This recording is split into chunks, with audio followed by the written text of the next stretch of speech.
Our scripture reading this morning comes from Romans 12, beginning with the 9th verse. Love must be sincere. Hate what is evil. Cling to what is good. Be devoted to one another in brotherly love. Honor one another above yourselves. Never be lacking in zeal, but keep your spiritual fervor, serving the Lord. Be joyful in hope, patient in affliction, faithful in prayer. Share with God's people who are in need. Practice hospitality. Bless those who persecute you. Bless and do not curse. Rejoice with those who rejoice. Mourn with those who mourn. Live in harmony with one another. Do not be proud, but be willing to associate with people of low position. Do not be conceited. This is the word of the Lord. Thanks be to God.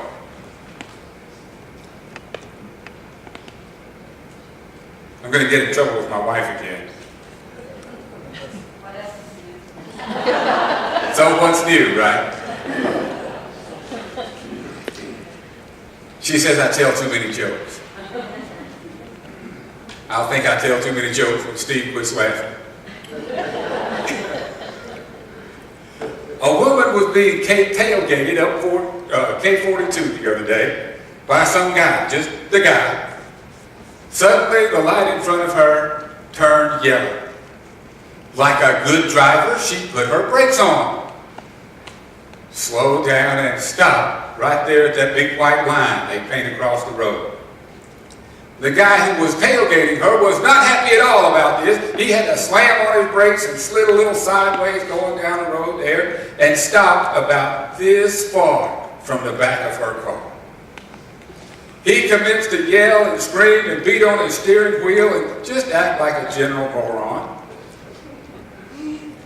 He was right in the middle of his rant when he heard knock, knock, knock on the window of his car.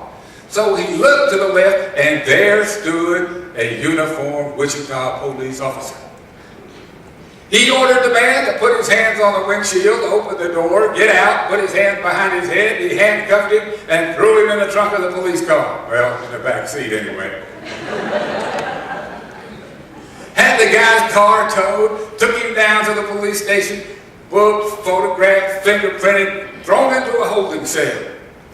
About 2 hours later, another police officer came back there, got the man out of the jail cell, brought him back to the booking area, where he met with the original arresting officer who was in possession of all this guy's personal possessions, gave them back to him and said, well now, I have made a mistake here and I'm really sorry about that, but I hope you'll understand that, you see, when I pulled up behind your car and you were blowing your horn and cussing the guy in front of you and flipping him off and doing all those terrible things you were doing, I saw on the back of your car a follow me to Sunday school window sticker, a choose life tag holder, a what would Jesus do bumper sticker, and a chrome-plated Christian fish emblem stuck to the back of your trunk. So naturally I assumed you were driving a stolen car.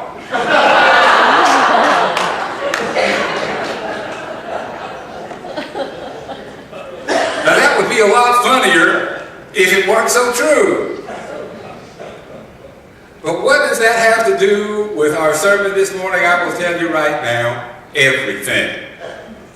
Everything. The title of today's sermon you may have seen out there, it got abbreviated on the sign because there's too many letters to say practice, practice, practice. Only 2 practices would fit. From what the police officer saw in our little story, the guy in the car thought he was a Christian.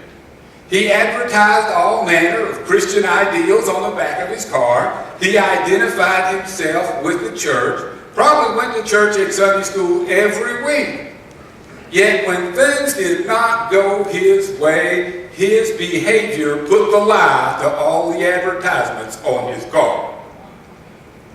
I'm sure nothing like that has ever happened to any of us. So that's probably why God sent this picture for us to talk about this week. Now I know that when I'm reading Paul's letters, I am not reading the words of somebody who followed Jesus around. But when we compare the words of Romans chapter 12, almost all of Romans 12, with Jesus' Sermon on the Mount in Matthew 5, 6, and 7, you just might think that Paul was there to hear the sermon. Maybe Paul really did get what he learned directly from the mouth of the Lord. I wouldn't be surprised. Paul's letter to the Romans could just as easily be a letter to us. He had never met one person in the Roman church when he wrote this letter. Didn't know them any better than he knows us. But here in these 7 verses, Paul sets out for us clearly what it means to act like a Christian. I'll tell you this, it ain't easy. Paul starts with, love must be sincere. Several translations, including the one in the pew there, say love must be genuine. The love that we show, by sincere and genuine, what they mean is the love that we show to one another must not be tainted by any speck of self-interest. We're not supposed to love one another for what we can get out of each other. We're not supposed to invite each other to dinner so we'll get invited back. You know, that's just not how this works. It's almost as if Paul is defining the word agape, which is the word for love that he chose to put in there when he said love must be sincere or genuine. He went on to say, or maybe to be redundant, I don't know, I have an old friend, close to 90 now.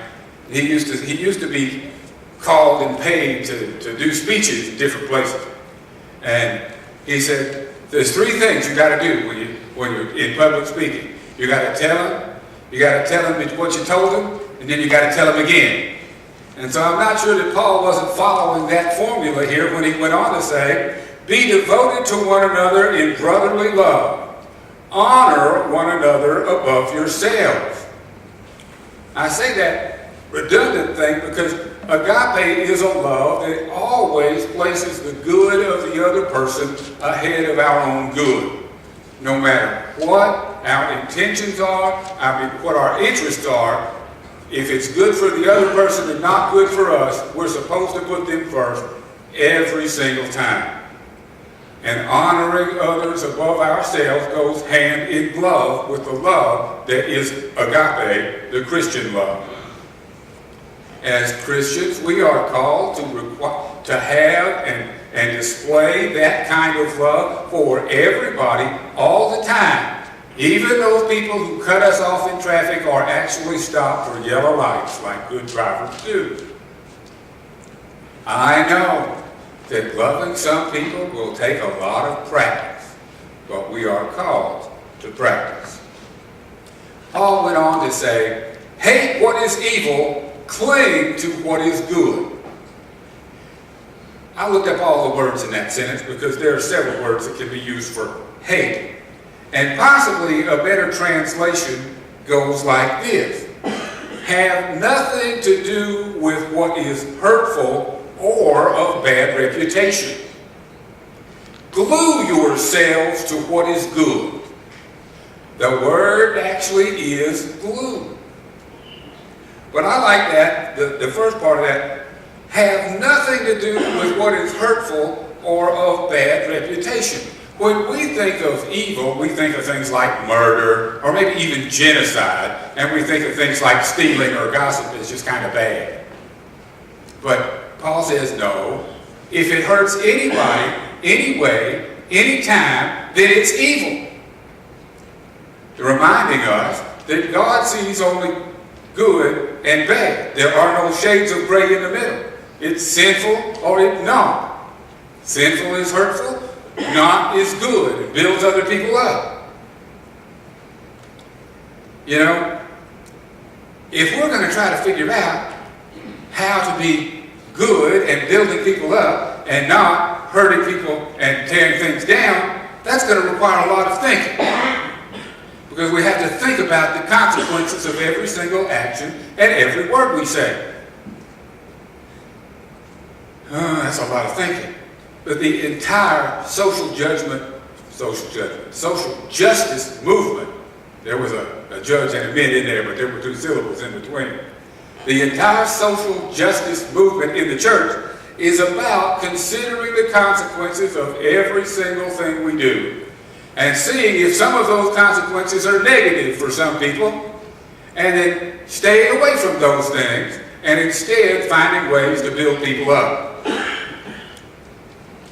According to Paul, if something has even a bad reputation, we should stay away from it. Instead of doing hurtful things, we should be looking out. We should glue ourselves, I like that word, glue ourselves to what is good. You know, we can choose good one time. You know, you glue something together. If you glue it with the right glue, it stays glued forever, right? You know, like that Scotch brand magic tape. You put it on your kid's mouth because it lasts almost. And that's what you wanted it to do, to last forever. So when you glue something together, if you glue it right, it is there forever. And Paul says we should glue ourselves to what is good. Not to come apart from that, to glue ourselves to it. So we are stuck on it forever. And you know, that's going to take a lot of thinking, sticking ourselves to good and hating all the bad stuff. And it does take a lot of thinking. You might say that if we think about everything that much, we'll never get anything done. Well, let me tell you something. In the last 125 years, we've gotten more done than the entire history of humanity before that. Can you tell me what's the hurry? You reckon we weren't here for 60,000 years before and things went along slowly and we could assimilate it a little at a time. But now things go along so fast, they change the operating system on my computer every 30 minutes. Oh, you want to download something? No, your operating system doesn't support that. You got to buy more, newer, better, faster. Says who? It may be newer and faster, but who says it's better? Have we taken time to study the consequences, both good and bad? Probably not. It could be, and it probably is, that if we took the time to think about the consequences of all the things we say to do, we would get less done. But part of the less we would get done is hurt people. And that can't be a bad thing. And if part of the less that we get done is hurt people, maybe part of the stuff we get done would be building people up. Because, oh, we thought about that. That had a negative consequence. Rather than that, we could do something else. And it turns out to be good. To teach ourselves to swim upstream in the fast pace of today's culture is going to take a lot of practice. You know, like Olympic swimming practice. Practice makes permanent. Never be lacking in zeal, Paul said, but keep your spiritual fervor serving the Lord. The ancient Greeks talked funny, but not as funny as that. What they said, what Paul actually wrote down is, be hot, not tardy for the Lord. I don't get the juxtaposition between hot and tardy myself, but that's what he said. But when we talk about being hot after something or hot on the trail, you know, we get heated up about something in an argument. Well, that's what Paul's talking about. We are supposed to be fired up about God. We are supposed to be fired up about our faith. We are supposed to be fired up about serving the Lord. When God's work is to be done, when there is service out there that can be done in the name of the living God, we are called as Christians to be hot after that. Even so, it's hard to get people to give up a little bit of their time to serve the Lord, even though Paul has called us for 2,000 years to be hot after serving the Lord. Changing an attitude like that is so ingrained in us will take a lot of practice. Paul went on to say, be joyful in hope, patient in affliction, and faithful in prayer. You know, he said exactly what he meant, and it translates well. No tricks of the language, just three things that are enormously difficult to do. Be joyful in hope. Keep your joy and hope alive no matter what is happening around you. Be patient in affliction. When things don't go your way, when nobody likes you at work, when you're sick as a dog and have been for some time, when your teenagers are doing crazy things, no matter what your affliction is, be patient in affliction. Otherwise, you'll get more affliction to learn patience from. Be faithful in prayer. Day in, day out, every day. One translation says, and it's probably better than faithful, is be constant in prayer. Which goes along with what Paul teaches us every other places. Pray without ceasing. All we got to do is slow down a little. We can figure out how to do these things if we practice and we take a little slower. More practice at just being slower. Bless those who persecute you, Paul says. Bless and do not curse. Live in harmony with one another.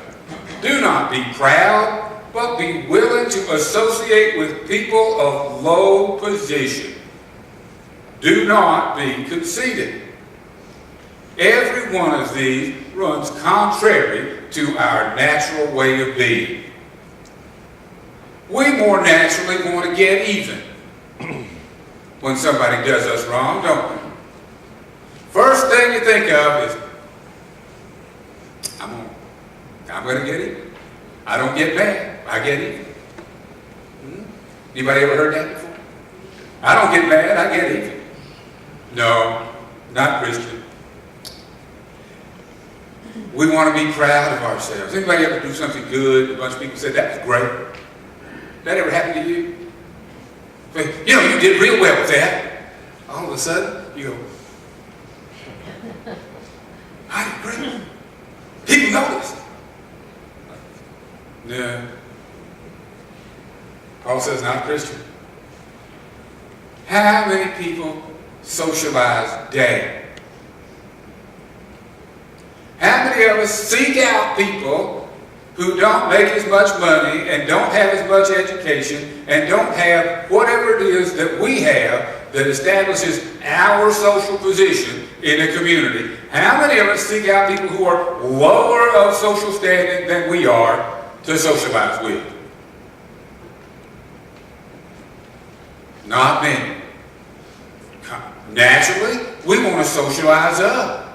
We want to better ourselves. We want to hang out with people who are at least as smart or smarter than we are. People who have at least as much money or more money than we have. We want to socialize up. We want those poor people to stay in their part of town and stay there. And if we are the poor people, we certainly don't want to stay there. We want to move up. We don't want to see that there are people of lower standing who are not as well blessed as we are, with whom we could share our blessings. Then we might actually have to, because God says we're supposed to share with those who are of lower position than we are. Being a Christian, as we can see from what happened to our guy in the story, has nothing to do with what we say about ourselves. Has nothing to do with what we say we believe. Has nothing to do with the bumper stickers we put on our cars or the t-shirts that we wear. It has to do with the way we live our lives day in and day out. It has to do with following a particular way of life that was laid out by Jesus Christ and underscored by Paul. If we don't want anybody to think that we have stolen the good name of Jesus Christ, we got a lot of practice to do.